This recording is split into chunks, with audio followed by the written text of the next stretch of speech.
Welcome, everyone, to the Med Spa Accelerator Podcast. We hope you're having an awesome day today. Today, I have with us my lovely wife and Chief Operations Officer here at Everable, Beely, we're going to be talking about some really cool stuff today.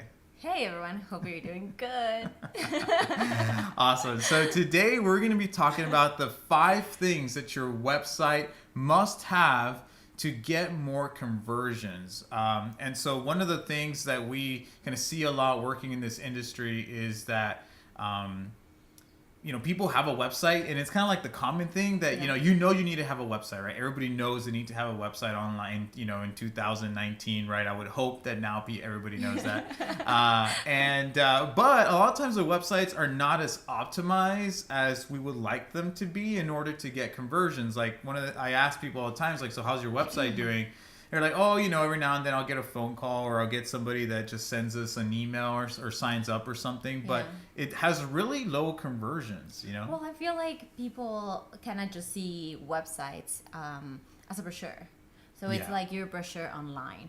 And you have to have it. You have to have some online presence. But they don't realize that you can do so much more with a website, that you can actually have people call you directly from your website and convert them right there and then. Yeah, I mean, your website, obviously there's a brochure, but even a brochure itself, it has a goal in mind, right? And the goal is to help you get more business. And I like to tell people that your website should be kind of like a 24/7 salesman, that's always there, helping you get more business, get more patients through the door.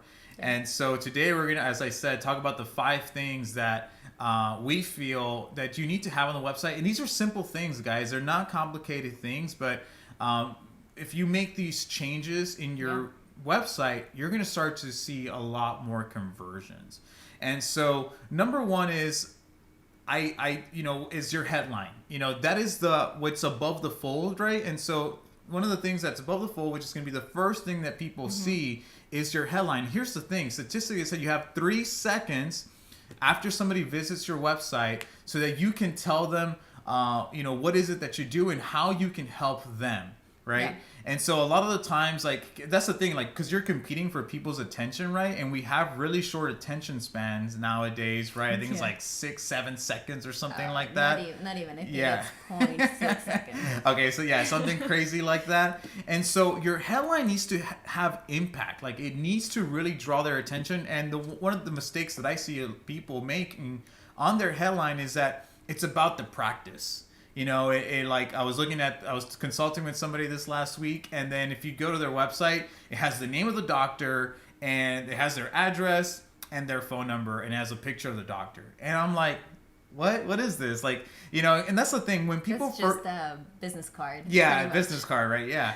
And if not, it's like a lack of wasted effort or resources, you know what I mean? Like, so your headline must be about the person visiting your website. It must be about the patient. So what's the most important thing that people care about? A lot of the times it's like everybody cares like about themselves, right? If I'm interested in some type of medical treatment or procedure, like I'm not in there at that specific moment to learn about the doctor, learn about the practice. I want to learn about how you can help me get the result I want, right? I do care about the doctor, but because of the way that he's going to influence the results on. Exactly. And I always say, like, yes, like, do care about the doctor, but I will say it's not at that specific moment in time. Yeah. First, your headline is meant to captivate them, to show them how you can help them get the result you're looking for. And then once you've done that, then you talk about yourself a little bit. And it should only be a little bit, not a lot. Yeah. And that's the thing where it's like a lot of times you want to put the service up front and center, but it should always be more about how the service can help them. The result. The result of the service, right? And then not just the result, but how the service the result will impact them at a deeper level, at an emotional level. And so change their lives. Yeah, how it's going to change their lives, how it's going to help them be happier, feel more confident, all that stuff. And so even at that, like, one of the other things we see is just like a headline and it just has the service, cool sculpting or Botox or laser hair removal. And it's like that, it's cool that you have the name of the service on there. But again, it should always go back down to how that service is going to impact their lives, right? And so one of the easy ones, like an easy shift to this, is just changing that headline to something along the lines of like redefine your body without surgery. get rid of stubborn fat without surgery, right? It's a benefit-driven headline, and that's something that you want to make sure that you want to have. If you're doing things like injectables, then a really good headline is restore your glow and look years younger, right? You know, it talks about the result. Nowhere did I say Botox, right? Yeah. You probably want to have that, but somewhere a little bit down the line. But the Right. main punch of that should be what they're going to get, a benefit-driven headline. Really, Right. really important.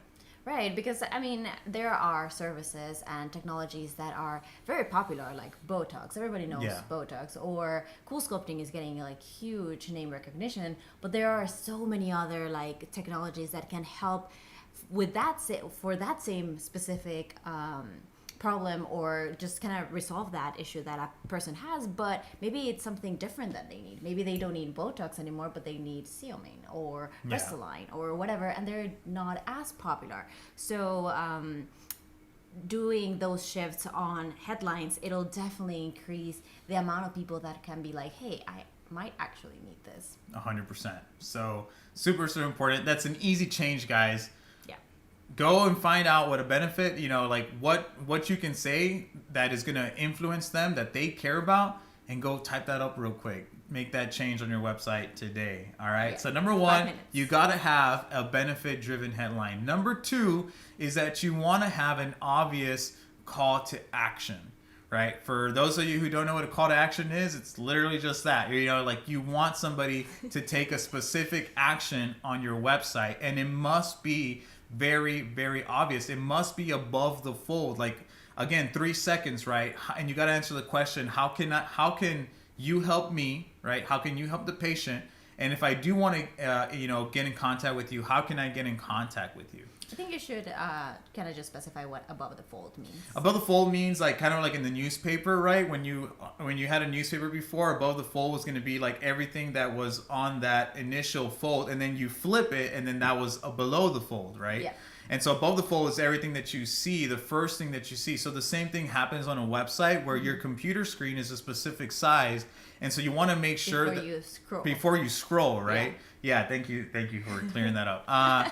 And so that's what I mean by above the fold. Like you want to make sure that those things are going to be the first thing that people see when they land on your website. So super important. And then also make sure, little tip here, that it looks really good on mobile too, because 90% of people are on mobile now. Yeah, people are looking at your website on mobile, and you want all these same principles apply, not just on your computer desktop like what we have here, but on your mobile phones, right? Because everybody's searching for your service through mobile or through an iPad, and so all of those things apply, right? So what I was saying about obvious call to action is that you want to have that action that is like schedule a consult, or call us to schedule a consult. I would say those are the two most important ones. Like if I want to do business with you, how can I do that? Yeah. And make it easy, guys, because that's the thing too. It's like you want to make it as easy as possible to get in contact with you. And a lot of times we make it very difficult to get people through the door. Oh, yes. I've seen this in so many practices. Yeah. I mean, you have to think about the customer journey. What is the most obvious, and how does your customer go from seeing you online to actually going and getting a service? So what is the easiest things, how can you make it just so much easier for that person to go through all those steps without it seem like a whole ordeal, right? Yeah. Because I've had experiences myself of like I want to just make an appointment, and it's just so complicated. It's so complex to get an appointment.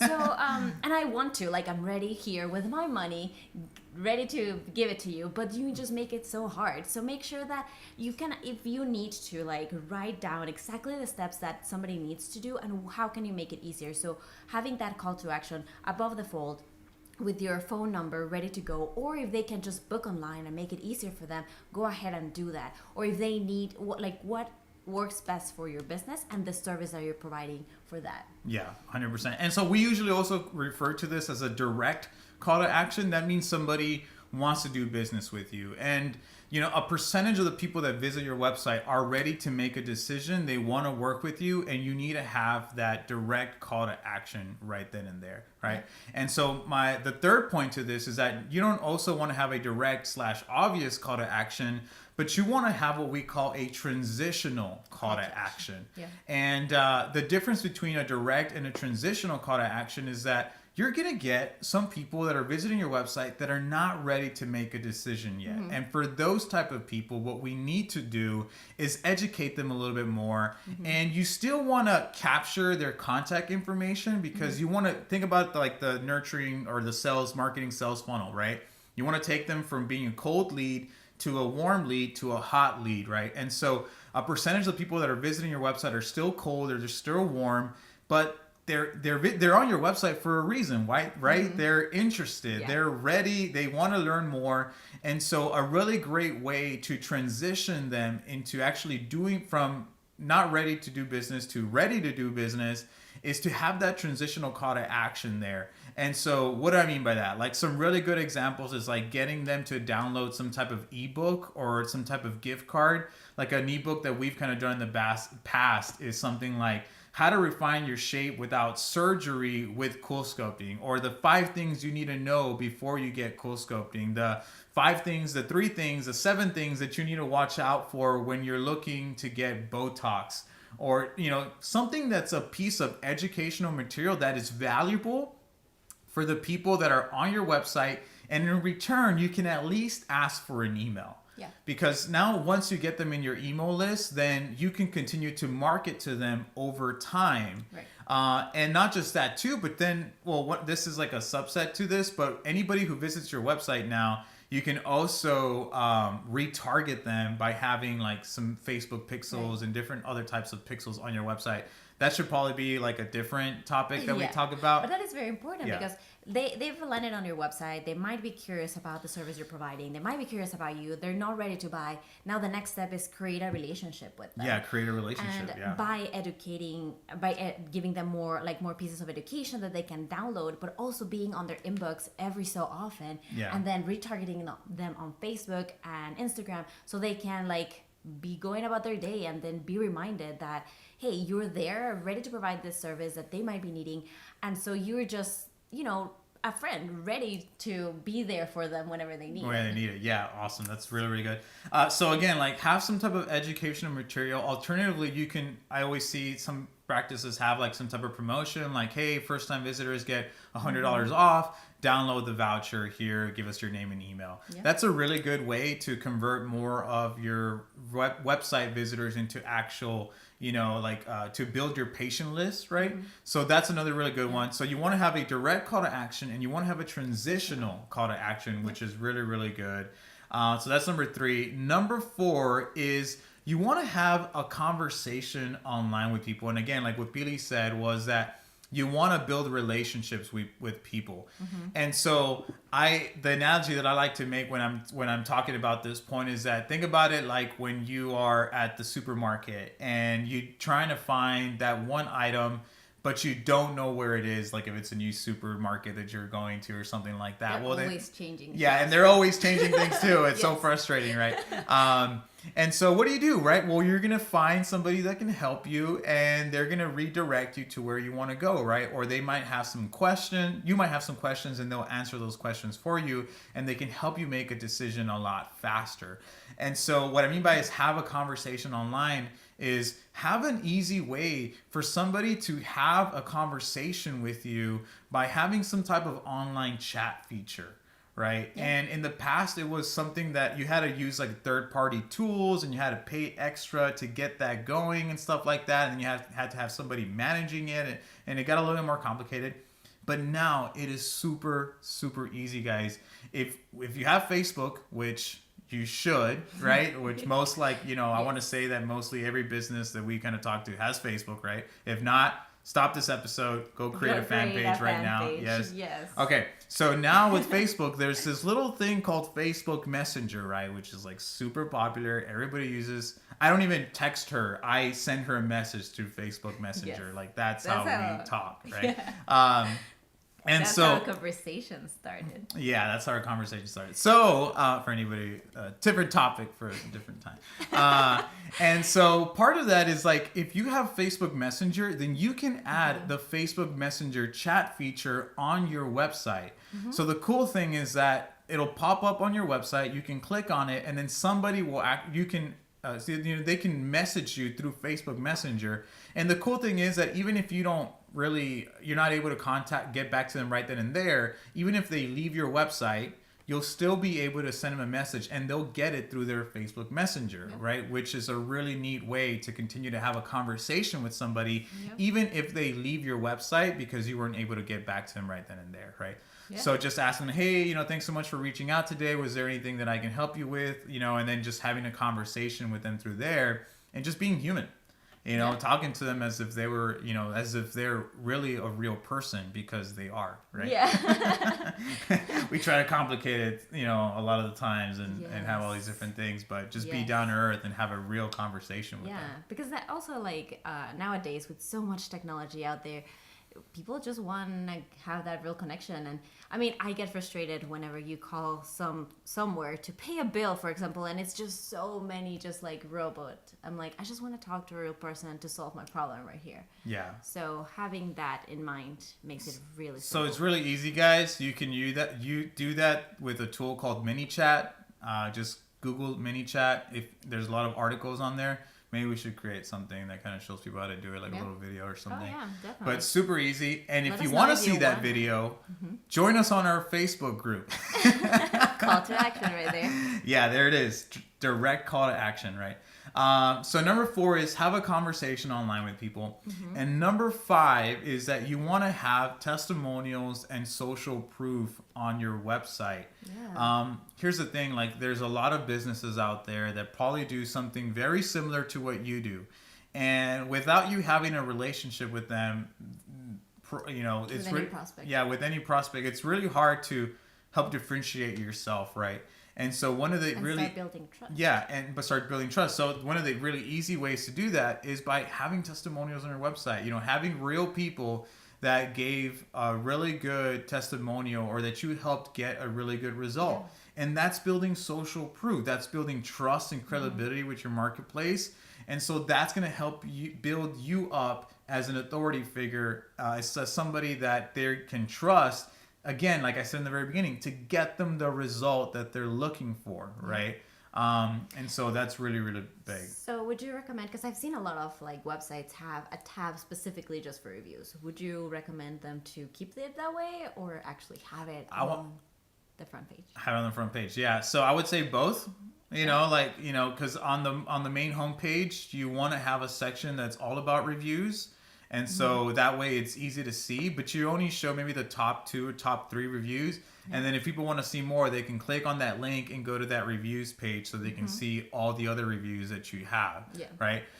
Written reviews are great, but I want to say also video reviews are even better, or just as good, because that way people actually get to see. And here's the thing, when people see a video review and they see somebody that's their same age with their same problem, and they're talking about how great you were and how you helped them solve that problem, then I will automatically relate with that person. I'll say, hey, you know what? If they helped them with that problem, then they can help me with that same problem, right? And so that's how we build trust and credibility and social proof in the marketplace. So again, guys, these are all super simple changes that you can make on your website so you can start seeing more people actually signing up for either your email sequences, right? Or for actually like getting new patients, like people coming into your practice and getting services done.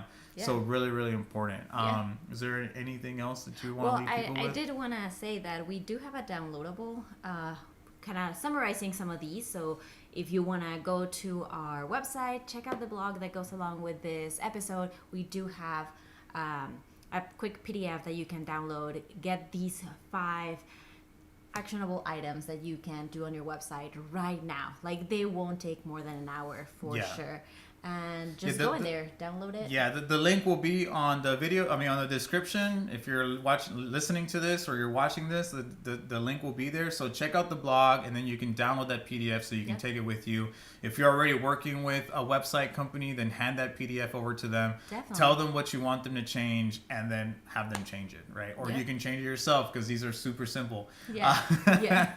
So yeah, guys, thank you so much for tuning in on today's episode. Again, join us on our Facebook group. Go to Facebook, type in Med Spa Accelerator, and you'll find us on there. Request access. There's also a link here as well. You can just click on that link. It'll take you directly. Join us on the group. And again, leave us a review. Let us know how we're doing. Let us know if you want us to bring people on, what topics you want us to cover. This podcast is about you guys. We want to help you grow your business. So let us know how we can do that. And if you're watching on YouTube, then leave a comment below. We want to know who's Leave a comment below and subscribe too. Hit that subscribe button, all right? Yes. All right. Thank you so much. Have a great day, and we'll catch you all next week. Bye.